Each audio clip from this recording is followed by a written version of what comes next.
Arthur's Family Truth. I saw her hand move over my plate, fast, precise, and something dropped into my food. She stepped back and looked straight at me, waiting. I didn't react. I didn't say a word. I just moved my plate across the table and slid her mother's into its place. 20 minutes later, she was the one who collapsed. To understand why that moment didn't surprise me the way it should have, you need to go back 8 months. My name is Gary Lawson. I spent 38 years managing budgets for the Phoenix Unified School District. Not in a classroom, but in the back office, tracking every dollar that moved through the system. Grant allocations, facility repair costs, payroll variances that nobody else caught until they became a problem. The work had no visibility and no applause, but it kept schools running, and I was exact about it. 38 years of finding where the numbers didn't add up had trained me to notice when something was off, not just in a spreadsheet, but in a room, in a conversation, in the way someone paused before answering a question. I retired at 62, a widower, with a house in suburban Phoenix that had been paid off for years and a pension that covered what I needed. My wife had passed when Peter was in his 20s. After that, it had been the two of us, and then Peter built his own life across town, married, working, with an 8-year-old daughter named Amy, who had a habit of running straight through my front door every time she visited, arms already out before she'd cleared the threshold. Peter's wife was Sandra Lawson, née Harmon. She'd been part of the family for 4 years, real estate agent, sharp dresser. The kind of person who scanned a room the moment she walked in, measuring almost automatically what everything was worth. One of the colleagues I'd worked with longest at the district was Walter Norris. Walter had spent 20 years with the Phoenix PD before crossing into school administration, and he still carried himself the way people do when they've spent 2 decades noticing things other people walk past. We had worked together for over a decade. He was someone I trusted to show up when it mattered, and he was at my retirement party that night, which turned out to be more important than I could have predicted when the evening began. The first question came 8 months before the party. Peter and Sandra had brought Amy over for Sunday dinner. While Amy settled herself in the living room with her coloring books, Sandra sat across from me at the kitchen table while I finished my coffee. Peter was watching a game in the other room. The house was quiet in that easy, familiar way.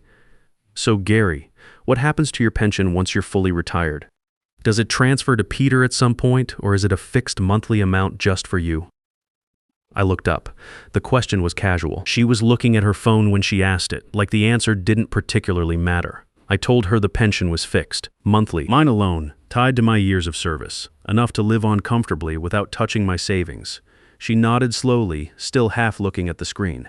And the house that's paid off, right? I think Peter mentioned that once.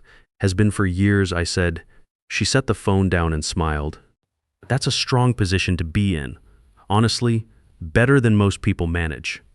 It sounded like a compliment. People talk about money, especially people who work in real estate. There was nothing specific to object to.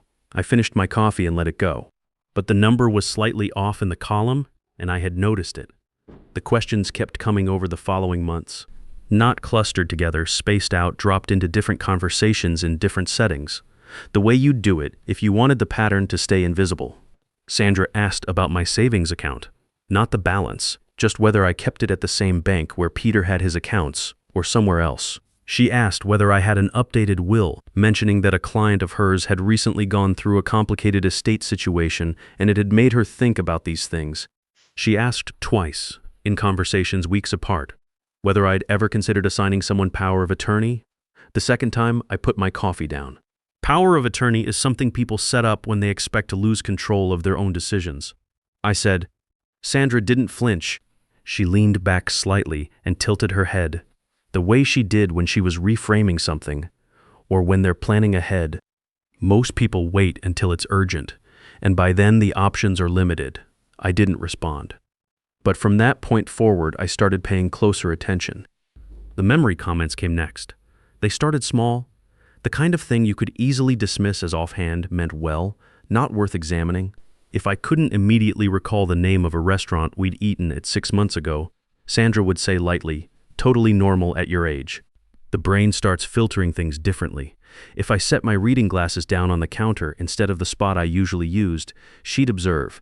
This is why it helps to build systems early, before habits start drifting. What I noticed, and it took me several weeks to see it as clearly as I eventually did, was not what she said, but when she said it, always when Peter was somewhere nearby. 3 months before my retirement, Sandra and Peter came over for dinner on a Friday. Peter was standing in the kitchen doorway, half in the conversation and half not, the way people stand when they're listening without committing to it. Sandra was talking about a property closing that had run into delays, a client who hadn't prepared his documents in advance, and then, with no obvious transition, she said, "It's something I see more than people realize. Someone who seems completely on top of everything, and then something shifts. Cognitive decline can happen very suddenly. By the time it's obvious to the people around them, the window for planning is usually already closed." She said it the way someone might note that traffic had been bad on the freeway. Observational, unattached to anything specific. But Peter was standing right there in the doorway. I looked at her. She was already refilling her glass, not waiting for a response, not making eye contact. I managed multi-million-dollar school budgets for 38 years. I caught errors in figures that 6 other people had already reviewed and signed off on. My thinking was not drifting. But that wasn't the point, and I understood that clearly enough. The point was that Peter had just heard her say it, and the next time something small and ordinary happened, the kind of thing that happens to everyone, he would remember. About 2 months before the party, Sandra showed up at my house on a Tuesday afternoon without calling first. Peter was at work. I was in the home office sorting through the last of the files I'd been bringing back from the district, transition documents, budget summaries, handoff notes for whoever would take over my position. The doorbell rang and Sandra was standing on the step with a coffee in each hand and what I can only describe as a prepared expression. Warm. Ready? "I was nearby showing a property," she said. "Thought I'd stop by. I figured with everything winding down at work, you might want an extra pair of hands with the paperwork." I hadn't asked for help with my paperwork. My files were organized the same way they had been for the past 2 decades. But I let her in. She sat at the desk in my office, and I stood near the window while she worked through the folders I'd left stacked on the corner. She moved slowly, more slowly than someone helping would. She paused at bank statements, held insurance folders a beat longer than necessary. At one point, she picked up a property assessment document and turned it over in her hands before setting it down. "Do you keep all your financial records here?" she asked, casual eyes still on the folder. "Yes," I said. She nodded. "Just thinking, if you ever needed someone to step in and manage things on your behalf, it'd be useful for them to know where everything was kept." So there wasn't a scramble. I crossed the room and took the folder back from the desk. "I've been managing things on my own for a long time," I said. Sandra looked up at me and smiled. "Of course. You're very independent, Gary. That's one of the things I admire about you. Independent." It was the 3rd time she'd used that word in as many months, not as a compliment, as a measurement, like she was checking to see how tightly I was holding on to it. After she left, I sat at my desk and looked at the folders she'd been handling. Nothing was missing. Nothing was moved out of place. There was nothing specific I could point to and call wrong, but the number was off in the column again, and this time the margin was smaller. Perhaps 3 weeks after that visit, Sandra and Peter came over for dinner. Nothing unusual about the evening. We ate. Peter talked about something happening at work. Amy had drawn a picture she wanted to show me. After dinner, Sandra stepped out to the back patio to take a phone call. The kitchen window was open. I was rinsing dishes at the sink when her voice carried in from outside. She wasn't loud. She was doing the opposite of loud, which was why I caught it clearly. "Yeah," she said. "We're almost there. We just need one clean incident. After that, it'll be easy." I set the plate down in the sink and didn't move. A pause while the other person spoke. Then, "No, it has to look right. Just one thing, in front of the right people." Then her voice dropped below what I could make out, and a moment later I heard the patio door open. I turned the faucet back on and finished the dishes. I told myself it was a work call. Real estate deals have their own language, clean contracts, the right timing, the right audience for a closing. It could have been any of that. Sandra worked complicated deals. People said things on the phone that sounded strange out of context. I told myself that, and the phrase sat at the back of my mind for the next 3 weeks, like a splinter I couldn't reach, working its way deeper the more I tried to leave it alone. One clean incident. In front of the right people, the retirement party was held on a Tuesday evening at a community event hall, not far from downtown Phoenix. White tablecloths, string lights across the ceiling beams, a banner stretched across the back wall. "Congratulations, Gary Lawson, 38 years of service." Sandra had helped organize it. I hadn't asked for that either. She arrived early and worked the room before the guests filled in, adjusting centerpieces, directing the catering setup, positioning herself near the door to greet people as they arrived. She wore a fitted navy dress and silver earrings that caught the light when she turned her head. Every movement looked considered. Her mother, Diane Harmon, was there too. Late 60s, red jacket. A presence that took up more space than her frame suggested. I'd met Diane several times over the past 2 years, and she'd started appearing more frequently over the past 8 months. At dinners, at Peter and Sandra's house, once at a family gathering I hadn't expected her to attend. Every time we spoke, Diane asked about the same things Sandra asked about: my house, my retirement plans, whether I had people around me. That evening she found me near the buffet table before the food was served. "You must feel relieved, Gary. Finally, getting to slow down." "I'm looking forward to the time," I said. She lowered her voice slightly, the way people do when they want to sound confidential. "Retirement can be more of an adjustment than people expect, though. New routines, health changes, financial decisions that come up faster than you'd think. That's why it's so important to have family guiding things." Guiding things. I heard it and filed it next to everything else. Peter spoke after dinner. He stood near the small stage at the front of the hall and talked about how I'd kept the family together after his mother died, how I'd shown up to every game and every school meeting without making it feel like an effort. His voice broke once. People in the room responded. There was real warmth in it, the kind that doesn't get performed easily. For a few minutes, the evening was exactly what it was supposed to be. Then Sandra stepped up beside him. "Gary has always been incredibly strong," she said, addressing the room with the ease of someone who'd done public speaking before. "But there's something we don't always talk about. How important it is for strong people to have support as they move into a new chapter, especially as we get older."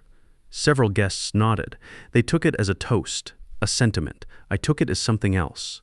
When the buffet opened, Sandra stood near the table helping guests fill their plates. She handed mine to me directly. "Make sure you get the salmon," she said. "It's good tonight." I carried the plate to a table near the center of the room. The hall was loud now, overlapping conversations. Someone laughing too hard at something near the bar, the low current of music underneath it all. I sat down and looked out at the room. On the table in front of me, among the serving items the catering staff had arranged, was a silver spoon. The bowl of it caught the overhead light and threw a faint reflection back across the tablecloth. I noticed it, the way you notice a detail that doesn't need noticing yet. A few minutes passed. Peter had picked up the microphone again for a final toast. Most of the room turned toward the stage. Glasses went up. The noise level shifted. Everyone focused in one direction. That's when I felt the air move behind me. I didn't hear Sandra approach, but in the curved surface of the silver spoon, I saw her standing just behind my chair, her hand moving over my plate. Something small dropped into the food. She stepped back. I turned my head slowly enough to look casual, and she was already watching my face. "Everything okay?" she asked. Her voice was completely level. "Everything okay?" Sandra asked. "Fine," I said, just taking a breath. She nodded. Her eyes dropped to my plate, then came back to my face. She was waiting for me to pick up the fork. I looked down at the plate, the salmon, the rice. Everything arranged the same way it had been when she'd handed it to me at the buffet table. Nothing looked different. Nothing looked wrong. But I had seen her hand. I had seen exactly where it moved and what it did. I set the fork back down. "Don't eat it." The thought was clear and without any drama attached to it, the same way a number flags itself in a spreadsheet before you've consciously worked out why. Not panic, just recognition. The problem was the plate was in front of me and Sandra was standing close enough to watch what I did next. I needed a distraction. I needed 30 seconds and something to look at other than our table. Peter had picked up the microphone again. He was saying something about a toast, one more before dessert, and the room began to shift in his direction. Glasses went up, conversations paused. Most of the guests turned toward the stage, and the noise in the hall reorganized itself around Peter's voice. Then Diane Harmon walked over and pulled out the chair beside me. "Mind if I sit?" "Not at all," I said. She settled in with her wine glass and turned toward Peter, listening to the toast. Her dinner plate was in front of her, still untouched. She'd been circulating since the buffet opened, talking to people, and hadn't gotten around to eating yet. I looked at her plate. I looked at the centerpiece between us, a small vase of white flowers, tall enough to break the sightline from Sandra's position. 3 seconds. I slid my plate forward, nudged Diane's plate toward my place setting, and moved my hands back to my lap. The centerpiece held the angle. Nobody at the adjacent tables was watching. Sandra, from where she stood, would have had the centerpiece between her and the movement. When Diane turned back from the toast and looked down, her plate was in front of her. She picked up her fork and started eating. Across the room, I watched Sandra's eyes find our table. They moved from the plate to my hands, then to my face. I was looking toward Peter. I kept it that way. She stood still for a moment. Something shifted in her expression, not alarm yet. More like a calculation being run again because the first result hadn't come back the way it was supposed to. She didn't say anything. She looked away. For the next several minutes, nothing happened. Diane ate. She talked to the woman beside her about the hall decorations. She laughed at something. Peter finished the toast and people drifted back to their tables. The party resumed its rhythm. I watched Diane and I watched Sandra, and the two things I was watching existed in completely separate registers of the evening. One obvious, one invisible. Then Diane set her fork down and pressed 2 fingers against her temple. The woman beside her noticed. "You all right?" "Just a little dizzy," Diane said. She reached for her water glass and missed it on the first try. Her hand came back and gripped it, but the grip was loose. When she lifted the glass, her wrist had no steadiness in it. She set it back down and blinked several times. Her posture had begun to shift, not dramatically, just a degree or two of slump, the kind of change that registers before you've identified what you're seeing. "I feel confused," she said quietly. "I'm not sure." She didn't finish the sentence. Sandra was across the room. She wasn't talking to anyone anymore. She was watching her mother with an expression that had nothing of a worried daughter in it. It was the expression of someone watching something happen on a timeline they already knew. Walter Norris was already on his feet. He didn't ask anyone's permission. He crossed the room, assessed Diane in 3 seconds, eyes unfocused, grip gone, speech slowing, and pulled out his phone. 20 years with the Phoenix PD meant he didn't hold meetings before acting. Sandra moved fast. "That's not necessary. She probably just needs some air." "She can't hold a glass," Walter said. He was already talking to dispatch. Diane tried to stand and her legs didn't hold. Peter caught her arm. "Easy, I've got you." The room had gone quiet in the way rooms do when something real is happening inside something that was supposed to be celebration. Conversation stopped. People turned. Someone near the bar whispered something to the person beside them. The paramedics arrived within minutes. They checked Diane's pulse, asked her name, shone a light in her eyes. She answered her name slowly. When they asked where she was, she looked around the hall and didn't answer. They put her on a stretcher. Sandra followed them toward the exit. At the door, she stopped. She turned back to face the room, and her eyes moved until they found me. "She was fine until she ate," Sandra said, loud enough for the people near the door to hear clearly. "She ate from Gary's plate." The words dropped into a quiet room. Peter turned and looked at me. A coworker near the buffet table leaned toward the person beside her. Walter stepped forward before I said anything. "Medical episodes can happen suddenly," he said, flat and even. "Let's not get ahead of it." Sandra and Peter left for the hospital. The hall began to empty.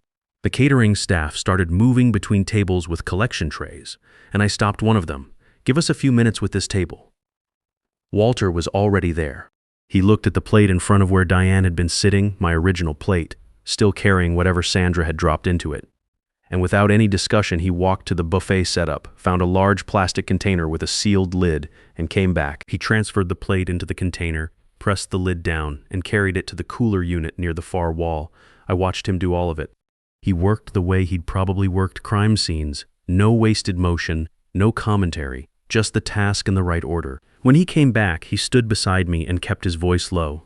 "Did you switch the plates?" "Yes." He nodded once. He reached into his jacket pocket and set a business card on the table in front of me. "Kathleen Palmer, elder law and estate attorney." "Tomorrow morning," he said, "you call her before you do anything else." He paused. "And Gary Sandra said it to 2 of your coworkers before she walked out. That you looked confused about the plates, that things got mixed up." He didn't add anything to that. He didn't need to. I looked at the cooler across the room. 8 months of questions about my finances, 8 months of memory comments timed for when Peter was nearby, an unannounced visit to my home office, a phone call I wasn't supposed to hear, a retirement party with dozens of witnesses, and whatever had just been in my food, now sealed inside a container 30 feet away, one clean incident. In front of the right people, this was what it had been for. All of it, every piece of it pointing here, to this room, to this night. To me sitting in front of a plate I hadn't eaten from while a room full of my colleagues watched someone else react to what had been meant for me. I picked up the card and looked at it. The plate was secured. The story Sandra was already telling had left the building with 2 of my coworkers carrying it. What happened next would depend on what the plate contained and on what I did before Sandra's version of the evening had time to settle. I was at my kitchen table at 9 the next morning when I called the number on Kathleen Palmer's card. A receptionist answered. I gave my name and mentioned Walter Norris. A few seconds later, a different voice came on, measured, direct, no warm-up. This is Kathleen Palmer. I told her everything, the 8 months of financial questions, the memory comments made when Peter was nearby, the unannounced visit to my home office, the phone call I'd overheard, the retirement party, the plate, the switch, Walter's response. I went through it in the order it had happened, the way I'd have walked someone through an audit-finding event, context, what it connected to. Kathleen didn't interrupt. When I finished, she was quiet for 2 seconds. Mr. Lawson, what you're describing is consistent with something I've seen before. Someone constructing a case for guardianship. I knew the term. Guardianship required convincing a court that a person could no longer manage their own affairs, finances, medical decisions, property. To get there, you needed documentation, a pattern, witnesses, evidence of confusion or incapacity that had been recorded over time. The retirement party, I said.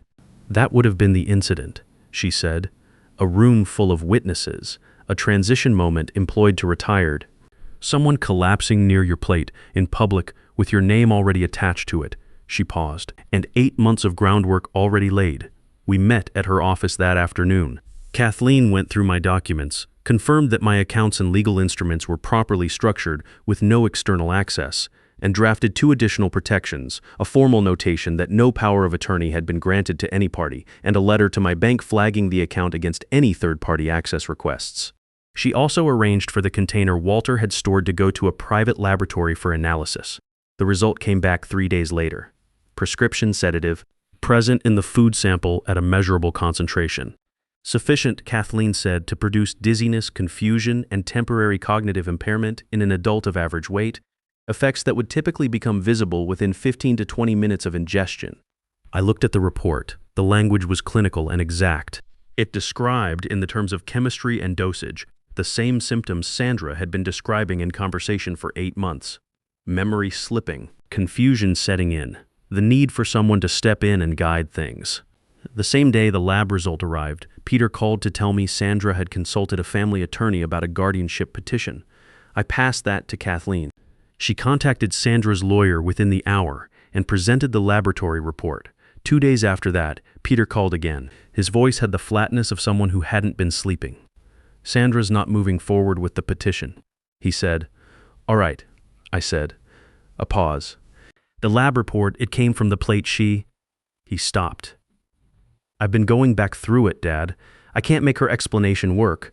The timing, the plate, I can't make it add up. I know, I said. I'm sorry I didn't.